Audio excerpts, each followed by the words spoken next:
I remember the final time I heard her voice, my wife. We were face to face a few paces from the door, eyes locked, hands grasping others' shoulders. Don't look away, my voice repeating, over and over as we took another step. I love you. I told her that. I know I did.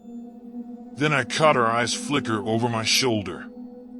Felt that ice-sharp chill flash up my spine. Saw the tears glisten on her skin as she whispered her last words. It's behind you. Should be a simple thing to tell the truth, don't you think? Should be. Yet here I am, years too late for it to matter, and this will be the first time I do. Was easier to lie about what happened, you understand? I've heard it said that the truth is often ugly, but lies can be as pretty as you like. Well, my lies sure weren't pretty, but they were still better than the truth. Not that they helped me any. I'm on death row in this penitentiary and have been for 8 years. As I write this, I'll be executed in 6 weeks' time, not long at all. And now, at the end, I have a story I need to tell. A true story. You may wonder why I'm doing this, wonder who this is even for. Who will read these words? I'll be a dead man before anyone ever does. Well, when I'm finished, I'll leave these letters for Mary Wallace, the law student who was assigned to my appeal till I made her quit. You're a wonderful woman, Mary. I could tell, but I was a lost cause from the start. I wish you all the best, and whatever you want to do with these words, I believe you'll make the right choice. Hell, maybe no one will ever read this. Just be forgotten pages in a drawer somewhere, a paper ghost, last words of a man long gone, so be it. Now, before I begin, a confession. Very little of what happens in here is about justice. It's one of the reasons for sure, but it ain't high on the list. Anger, revenge, regret, hate, power, money. A lot of people just want to see a man die, whether you're willing to believe that or not. Innocent men and women been executed here, and more will be, murdered by a system that ought to protect them. But as for me, well, I'm as guilty as they come, no doubt. And I deserve to die. On my 10th birthday, my father took me fishing for the weekend. The last night there, we made a campfire beside the lake, just the two of us watching the stars come out. Easy to picture him as he was back then, old clothes and scruffy beard, beer in hand. He grew strangely serious as the night wore on, talking less and less until we were both sad in silence. I'd started to worry when he finally spoke. I didn't just bring you up here for fishing, Danny, he said. I brought you here to tell you something important, now that you are old enough. If I'm honest, still not sure the right way to do it though. Did I do something wrong? No, not at all. You haven't done anything wrong. Shit. Guess I'll tell it the same way your grandfather did. I've got a story for you. He took another sip of his can and lit a cigarette as he began. I remember the tip flaring bright in the dusk, smoke twisting up toward the sky. In the early 1800s, on the other side of the world, an old man lived alone in a cottage on the coast. His children, 2 boys, had long since left for their own lives on the mainland. His wife had passed away, and he would never take another. Now, each morning this man would walk the beaches near his home to see what had been washed up. And this is how he found the coffin. Wedged in the rocks after a storm, only a mile from his home. At least, that's what he told his sons. The coffin was wooden, 7 feet by 3, wrapped in bands of corroded metal. The boards were rotten and many were broken, which allowed him to see a second container inside, identical to the first, only smaller. We don't know the details of what followed, how he got it home or what he'd done with it afterwards. But we know that he opened it. We know he was the first to lay eyes on the bodies inside. 2 skeletons, wrapped together, face to face. They were only bones by then, so no idea how old they really were. The old man wrote down descriptions of what he found and copies of writing he discovered carved inside. Then, the following winter, he went out on a fishing boat with 3 other men. They were all experienced sailors, and the weather was fine, yet not one of them returned.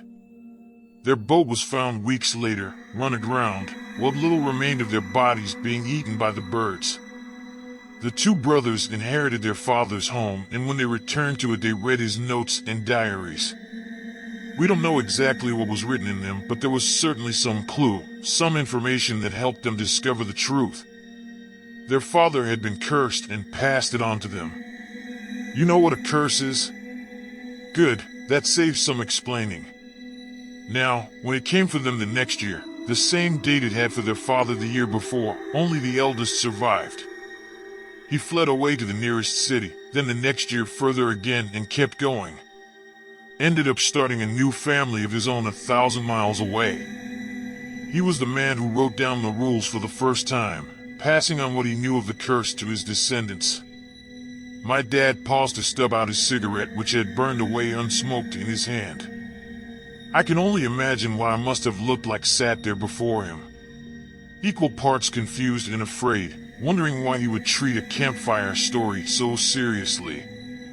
The curse comes for the eldest man in the family once a year, on December 21st or 22nd. There is only one way to be safe. You must remain in another man or woman's sight until the sun rises. You must be watched, seen at all times, or it will take you. Anyone not under another's gaze is lost. Many things have been tried over the years to get around or away from this fact, but nothing ever worked. One who inherited this tried locking himself up, alone for the night, in a single room, doors and windows barred. He gave his son the keys to come and release him in the morning. Next day, the boy found his father dead and signs of a desperate attempt to escape. Another gathered a group of 5 friends, armed them all with rifles, and traveled up into the mountains. Not one of them were seen or heard from again. Nowadays, the one who carries the curse spends those nights with his brothers in an isolated cabin. They watch each other for those dark hours, fulfilling the promise they all made to their father to do so. Now, Danny, as I'm sure you've guessed, the family in this story is our family. And those last 3 men are myself and your uncles. I can't recall my exact words or reaction, but I know I didn't believe it. Was it a joke? Some elaborate prank? It didn't feel like one. I had never seen my father as serious. There was a heavy melancholy about him, a nervousness in his speech I had never heard before. When your grandfather died, the curse passed to me, he went on. Your uncles have no children and have sworn they never will, so when myself and my brothers are gone, it will pass to you. They don't know I'm telling you now, Danny. They don't believe you're ready, but I know otherwise. I think back on my uncles, showering me with love, gifts, and attention. Didn't see it for what it was when I was a boy, their longing for something they could never have. Obvious now. Always keep this secret, he said. It's not the kind of thing people can easily believe. They're more likely to think you crazy. Don't even tell your mother. If she knew the truth, she would want to be there, and I can't risk her being hurt. Looking back, I think he expected me to say something, but I was too confused to say a word. He thought I was ready, but I wasn't. Not even close. I know this is a lot, Danny. But you need to be ready when the time comes. I'm telling you because you're growing up, becoming a man. And fathers and sons don't always get along. So I need you to know about this now. Know it and believe it, in case we ever grow apart. We won't fall out, Dad. I finally found my voice, though it cracked as I spoke. He smiled at me, reached out and squeezed my shoulder. I recall thinking how terribly sad he looked, how much older than before he told me this. Here and now it's easy for me to say he did it wrong. But it wouldn't be fair. You can never really know another's mind, the truth of why they do what they do. He did the best he could, I believe that. But if you have nothing to give your children, you end up taking from them. Always found that about the saddest truth there is. The heat in this place is quite a thing. No aircon, not for the likes of us. Wouldn't be right to spend good people's tax dollars on a luxury like that now, would it? There's a toilet, bed, sink and fold-out table that don't fold out because the hinge is broke. Then me, of course, lying sweating on the floor. Goddamn window isn't even glass, just a square of opaque plastic to give a little light. Might not be moral, but it sure is legal. I know, I checked. A passing guard taps the steel door and looks in every 30 minutes, 24 hours a day. When he opens that grate, I get a glance of the rest of the block. There are dozens of other cells just like mine, though it is a rare thing for me to see another inmate. Hear them, sure, the occasional shouts or words through walls. But I will never meet any of them. Death row is also solitary confinement in all but name. Only inmate I've spoken to in my years here was Eddie Milton. He was in the cell on my left my first year. We talked a little on and off until his date got close. About a month out from it, he stopped answering me, or anyone else for that matter. Retreated into himself and just mumbled non-stop from the moment he woke till the moment he slept, like there was something he was trying to get out, but he couldn't find the words. Man was losing his mind 10 feet from me, and there was nothing I could do for him. I'd hear him in the middle of the night, always the same words. Time he'd be saying, over and over, time. Hours on end until he'd started banging his head against the wall or hands on the floor. Only got louder as the days counted down. It's burning me. I heard him say one night, voice rising and falling in the dark like a man talking in a dream. Time. I tried to imagine what he was going through, tried to imagine how I would deal with it when it came. On fire, all of us, all the time, he hissed the words, and as those days counted down it would grow to a cry. The world is burning. The world is ending. I recall a guard coming to shut him up, rattling the door and shouting enough Eddie, quiet it down. World ain't ending. Is to me, he replied. No one knew what to say to that. Some inmates even volunteer for an early death, you know that? Average time in here before execution is 20 years. Alone with your thoughts for so long, alone with all you have or haven't done. It burns, all right. Maybe Eddie had a point after all. Another check goes past, 30 minutes already, and I've only written a few lines. Little slices of time until there is nothing left, until you can't cut it any finer. I try to think about something else, anything else, but it always slides back to those things I want to escape. My wife, her voice, smile, touch. Stop.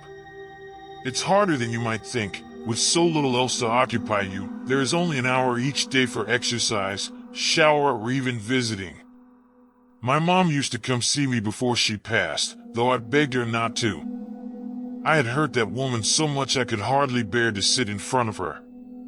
She tried so hard to get me to take those appeals, just couldn't believe I had done those things, no matter the evidence. No matter what I told her. She'd put on her nice clothes and drive 2 hours each way to come see me whenever she could, even though she was too old to be driving. I remember the last time. It's not right, she'd said, can't ever make me think otherwise. Something happened, I know it, something you aren't telling.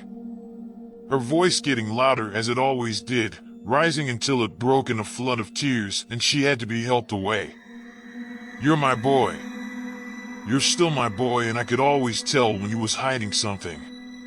I could always tell even when you was little. She don't deserve this, I kept thinking. I wish she would stop, for her own sake as well as mine. She had made a scene so many times I could tell it was close. You were my baby, she said, suddenly quiet, reaching out till her fingers stopped against the glass. I was supposed to protect you, no matter what age you were. Now they are gonna take you away from me. They are gonna take you, and there's nothing I can do. God, I wish I could have been the man she saw, but I never was. She still loved me. I knew it, couldn't help herself. I wish I could have stopped hurting her. I wish I could have made her understand she never done anything wrong. Please, Mom, don't do this. Go home. I'm sorry. She was wiping tears away as she spoke. I'm sorry. I'll stop. Please.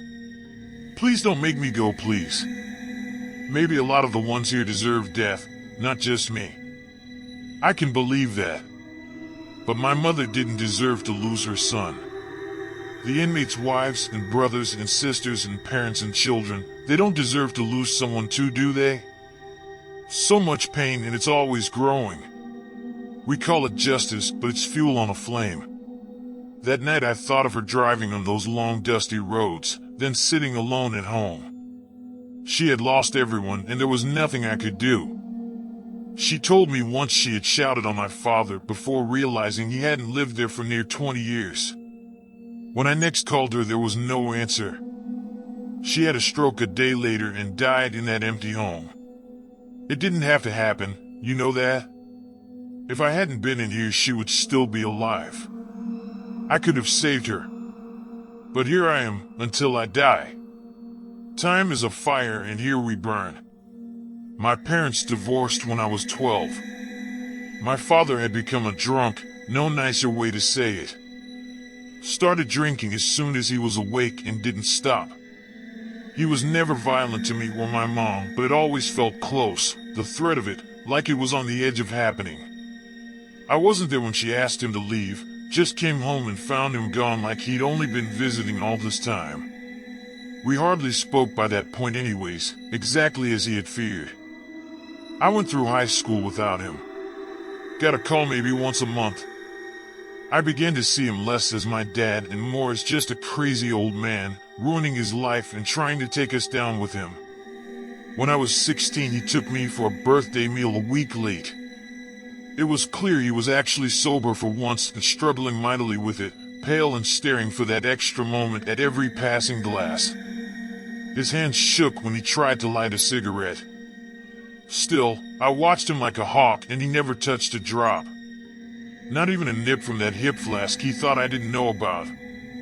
After dinner, he drove me home and parked outside me and Mom's place. That's when he tried to talk to me again about the curse. I lost my temper with him, I'm ashamed to say, all the feelings of the last few years boiling over. For a couple of hours it had seemed like he had turned a page, and now this. I couldn't take his craziness in my life anymore. Please, Danny, he tried to put a hand on my shoulder, but I pulled away. I didn't tell you everything. I need you to know the rest, how it works. I remember pushing open the door and running to the house, so angry I was near crying. When I got inside and my mom asked what was wrong, I said he'd been drinking again. An easy lie I knew she'd believe. I heard her speak to him on the phone that night, accuse him of it and tell him not to come back. He didn't even argue, which wasn't like him. Just went quiet. I'm not proud of what I'd done. The reasons I have are no more than excuses, that's the reality of it. That hurt in his eyes when I looked back is a wound that won't ever heal. I keep waking in the night and it feels as if someone was just there, beside me. I fight for breath, pain in my chest, and wonder if it will end then and there. I can't stop thinking about her. My wife. Is it her ghost that wakes me? Of all the things I've lost, it's her memory I cling to most, every day and every detail, every little thing that means nothing at all until it's gone. I picture us together until I have to hurt myself to stop. Find myself talking to her as if she were there. I hold what remains so close it breaks us both. I remember asking her to marry me. I planned to do it on the beach at sunset, but the rain came on so hard we had to run for the car. I couldn't wait. Soaking wet and laughing in the back seat, I asked her anyway, and she said yes. I love this moment like no other. Yet if I could go back and do it again, I wouldn't. I would tell her to leave me and never come back. I would keep her safe like I should have. I met the woman I would marry when I was 26 years old. I realize I haven't described her in these pages, have hardly written about her at all. In truth, I am struggling with the thought of sharing her, sharing my memories of her with whoever may read this. Retelling those moments that were ours alone. Does it cheapen these times to speak of them? To write them down for strangers to know? I think it might. It feels that way. Do I even have the right to tell them without her here? I think I will keep them as they are, secrets, once ours now solely mine, forever.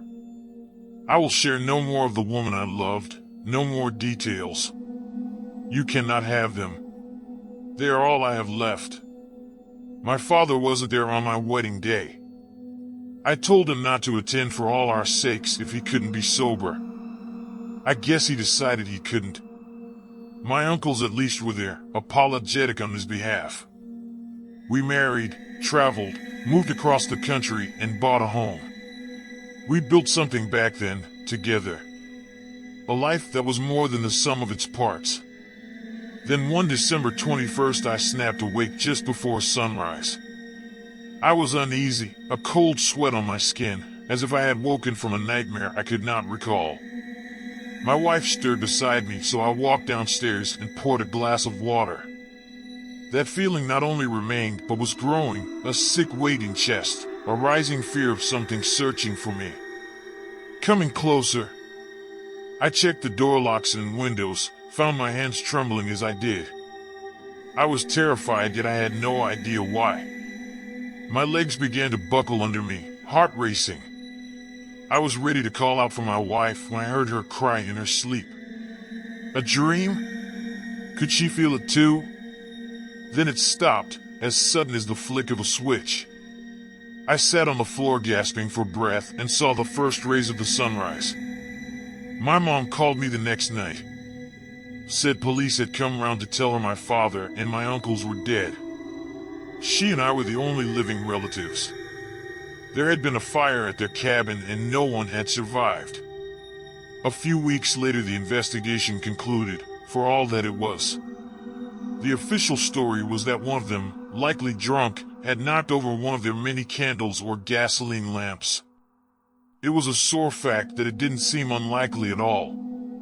Spoke to Dr. McVeigh today, got a checkup to see if I might pass away before my designated slot. May come as a surprise to you, but we're still entitled to medical care. You think this place is gonna kill me before it kills me, Doc? I asked him as he worked through his checklist. You know my opinion on this place, Daniel, he replied, that tired resignation in his voice. Indeed I did know. He'd explained it to me when we first met 8 years earlier. He told me about death row syndrome, the name given to the delusions and suicidal ideation suffered by those scheduled for execution. Isn't hard to figure out the cause. Nothing between now and your certain death but years of isolation. Loneliness like a weight, sinking you. Surprises me when anyone even makes it to their date without going crazy. You were sentenced to death, McVeigh said, but not years of torture first. Says more about the society doing the punishing than it does about those punished. Shit, even prisoner officers on death row have a shorter life expectancy than their colleagues. Did you know that? Makes you think humans just aren't designed for this kind of system. Still, despite my time here, he didn't find a single thing wrong with me. Physically anyway. When I was pulling on my shirt to leave, I caught a look at myself in the mirror, scars over scars over scars. I tried to ignore them, knowing where the thoughts that followed would lead. That same road to those same faces. Is it hard, Doc? What's that? Helping me, and the other prisoners, knowing the things we'd done, he paused a moment before answering. Helping others is about who I am, Danny. Not who they are. We cleared out my father's apartment the day after the funerals. And amongst the empty bottles and dirty clothes, I found a letter he had been writing to me. Almost every sentence appeared to have been scrubbed and rewritten on any number of occasions. For my son, Danny. This letter has changed a lot over the years. I hope it will be right when the time comes. I wish this could be face to face, but I've accepted now that isn't to be. I wish I could have been a better father and a better man. I wish I could have listened when you needed me to and had the words you needed to hear. It's my greatest fear that I failed you and you won't believe my warnings. I am sorry for bringing you into this, but no matter the pain it has caused, I need you to know you were worth it. That was my grandfather's belief for my father and is for me. Maybe I was selfish having children with this curse. Maybe they were too, but we can't let it win. All life is risk, and you are worth the risk. I loved you every way I could. Now, please, heed these words. Remember what I told you. Sunset till sundown. Need eyes on you every second of it. Don't try anything clever like video cameras or... That's where I stopped. I couldn't take it anymore. Couldn't take how he could still hurt me in 100 ways. Alcohol and craziness was all he ever seemed to have for me. I crushed the page and took a match to it, another mistake made in anger. Those were his last words, like these are mine. His last chance at forgiveness, and I put it in the fire. I just wanted to leave it behind, go back to my wife and forget it all. I told myself later I forgave him and that I was fine, and all the other lies we tell ourselves. Even now it is a grief and pain so fine and bitter I cannot face it, only hide it away behind the years. Here we are at last, where my story begins and ends. The only part that truly matters. A year after my father's death, I found myself becoming consumed with thoughts of his warnings. I had always dismissed it all as a ridiculous fantasy, but somehow I couldn't push it from my mind. December came and the day grew closer. I was a mess, struggling to sleep, anxious and irritable. Then the 21st arrived. The weather was so bad it had forced us to cancel our plans for the night. Snow so heavy the electricity had been cutting out, lights flickering all down the street. I decided to tell my wife the truth, as embarrassing as it might be. She deserved an explanation for my behavior over the last few months. I made dinner and afterwards we sat down to talk. She listened to my stories of my father, all of his craziness. I told the entire history, every part from the 1800s onward. I made an effort to hide how worried I was, but the previous December had shaken me. She laughed it off at first, then, seeing my uneasiness, smiled and offered to sit up with me through the night. I tried to laugh too, but the knot in my chest had only tightened. I remember we opened a bottle of wine and put on some music to drown out the storm. We were sat together on the couch still talking when I noticed the sky had darkened. My breath caught in my throat and a shiver ran through me. It was as if the world was slowing. The storm became only a whisper on the glass, the air growing cold. I could feel it, like before. It was searching for me, but closer, much closer. I sat up and turned to my wife. She was still, skin suddenly pale, eyes wide and afraid and staring back. Have you ever had your life changed in an instant? A gunshot? A car crash? A confession? This was that moment, seeing the fear in her eyes and understanding that she could feel it too, what was coming. Understanding in that instant that it was all true, all of it, everything my father had said since I was 10 years old. It felt like a knife at my throat, ready, waiting. Fear like a physical thing wrapping around us both, taking hold. What's going on? She asked, voice trembling. Danny? All the warmth was gone from the room, the windows now dark, the world outside quiet. It was coming and we could not get away. My father's words came back to me, how to stay safe, the only way to stay safe. Don't look away, I said, quickly. Look at me, like the story. We're safe as long as we don't look away. We locked eyes and I reached for her just as the tide broke, a rushing weight like a black wave crashing down on us. Then silence. Now there was only the sharp cold, the fear, and the feeling of being watched. It's here, I said. We stared into each other's eyes. I can feel it, she replied, reaching for me. Something watching us. As she spoke, I felt tiny flickers on my spine, ice rising to my neck. It was when she blinked, I realized. When, for just an instant, no one was looking at me. Then I caught movement behind her. I tried not to look, to focus on her and only her, to remember everything my father told me. I grabbed her shoulders to stop her turning. "What is it?" she asked, voice rising with fear. "Nothing. Just keep your eyes on me." We keep our eyes on each other. We can get through this. Get out of here. I was panicking, not thinking properly. My only focus became escape, a desperate need to flee. She was talking, voice running on, terrified. We both were, I think, but it's hard to remember what was said. A lot of it is a blur now. I know we had started towards the door. To go for help, to run, I'm not certain. We just had to get away. The wind howled outside as we got closer, the blizzard swirling against the windows. "Don't look away," my voice repeating, over and over as we took another step. "I love you." I told her that, I know I did. Then I caught her eyes flicker over my shoulder. Felt that ice-sharp chill flash up my spine. Saw the tears glisten on her skin as she whispered her last words. "It's behind you." Then the lights flickered and went out. In the pitch black, the world seemed to freeze around me. I felt its touch on me and I couldn't move. My wife said my name, but it sounded so far away. Then the lights flickered and went out. In the pitch black, the world seemed to freeze around me. I felt its touch on me and I couldn't move. My wife said my name, but it sounded so far away. Then the lights came on and I saw her face again, still before me, a step from the door. But it was already too late. I watched as I let go of her arms, felt a smile spread across my face. Then I saw my fist rise and strike her across the face.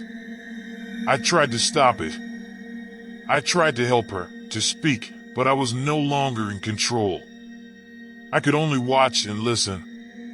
And it all made sense, at last, in its own terrible way. All the things I had been told, all the clues, parts of stories not fully understood. "It will come for you," my father had said. "It takes people." It wasn't really there, I realized. It didn't have a body of its own. That was just an illusion to frighten people into looking away. So it could take possession of a body it could use. I thought of my ancestor who locked himself inside alone. Thought of how it had tried to escape, then torn him apart when it couldn't.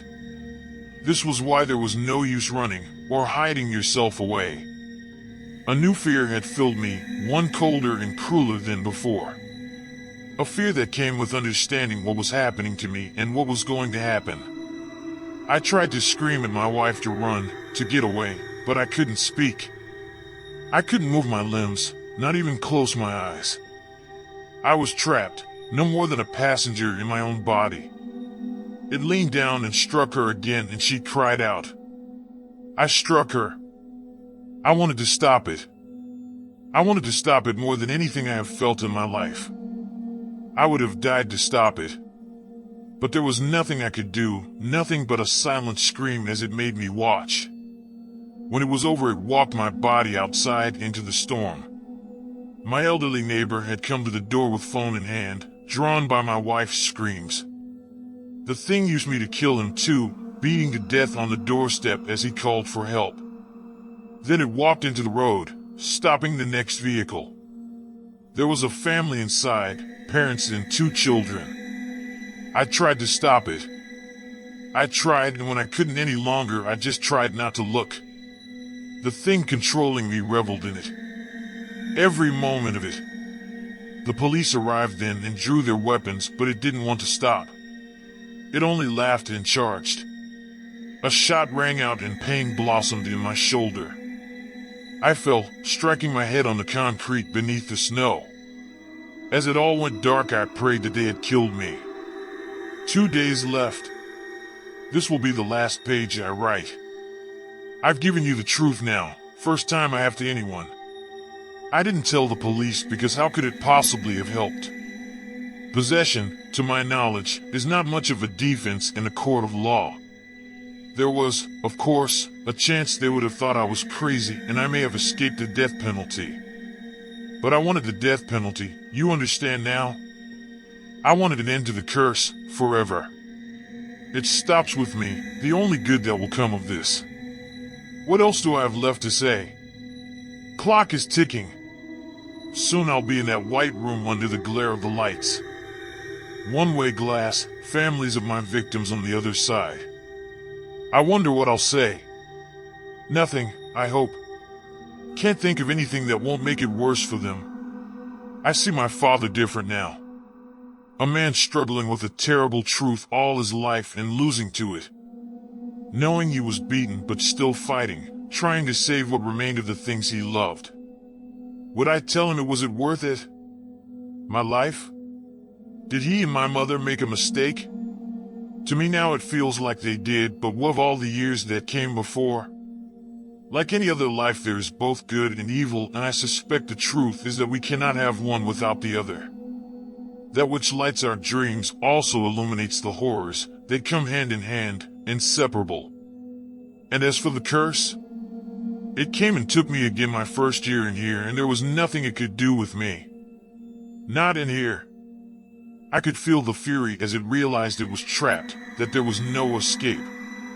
It wanted to kill me, to tear me apart with my own hands, but it couldn't do it. Because now it will die too. There is nowhere for it to go. I have no son and never will. I'll be the last. It hurts me in its anger, but a few scars mean nothing to me now. The sun falls, last of the light fading through the dirty plastic. I'll try to stay calm when it's time. Try to think of better things. My father and forgiveness. My mother and her love. My wife and I, the way they were. All the beauty in the world that persists. But these are only words. In truth, they change nothing. I never seemed to have the right ones when it mattered. Now they're all I've got and they are worthless. I was never religious, never even considered it. Yet my fear of a nothingness after death is all-encompassing. What was this all for? If there's no God, then all the evil and little good in the world comes from us, yet there seems so much more of one than the other. I don't know. I'm lost here, helpless. So close to the end that it's all I can see. Maybe there's some solace there, that in the end we are all the same, that I'm no different to anything or anyone else. Everything ends, that ever was or ever will be. But it doesn't make it easier, does it? Because time is all we truly have. And time is a fire.